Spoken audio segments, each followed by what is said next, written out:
بص بقى، انا جاي اقول لك كلمتين ورد غطاهم، مش هحكي لك لا قصص ولا خطب ولا مواعظ. كلمتين ورد غطاهم واقلب الفيديو على طول.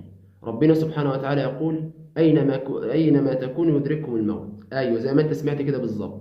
انت اللي بتعصى ربنا هتموت، وانت اللي بتعصى ربنا هتموتي وهتدخل القبر.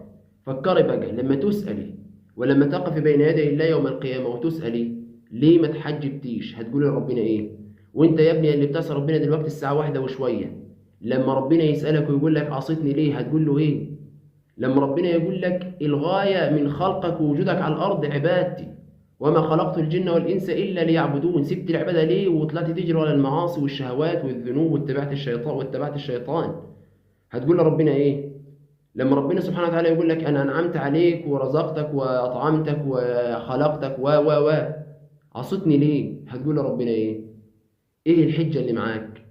طيب، ربنا سبحانه وتعالى يقول: واتقوا يوما ترجعون فيه إلى الله. انت عملت حساب اليوم ده؟ انت فكرت في اليوم ده؟ فكرت لما ترجع لربنا هتقول له ايه؟ فكرت لما ترجع لربنا هتعمل ايه في الصلاة اللي انت ضيعتها؟ والله العظيم هيكون منظرك وحش قوي قوي. تخيل انك قعدت 20 سنة مش بتصلي، ورحت لربنا سبحانه وتعالى وبيسألك: ما صليتش ليه؟ انا مش اطعمتك؟ ما صليتش ليه؟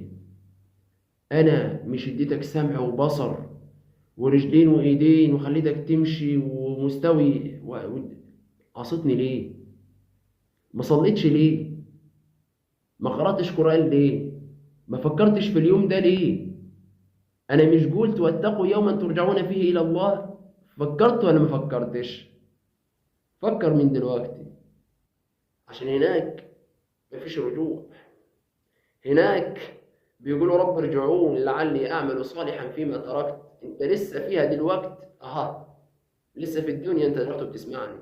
قوم بقى صلي ركعتين لربنا سبحانه وتعالى، واستغفر ربنا على اللي انت عملته في حياتك، وصلي وما تسيبش الصلاة. إن أول ما يحاسب عليه العبد من عمله يوم القيامة صلاته، فإن صلحت فقد أفلح وأنجح، وإن فسدت فقد خاب وخسر. ما تنساش يا حبيب قلبي تعمل لايك وتشترك في القناة، واستنى مني فيديو جديد. والسلام عليكم ورحمة الله وبركاته.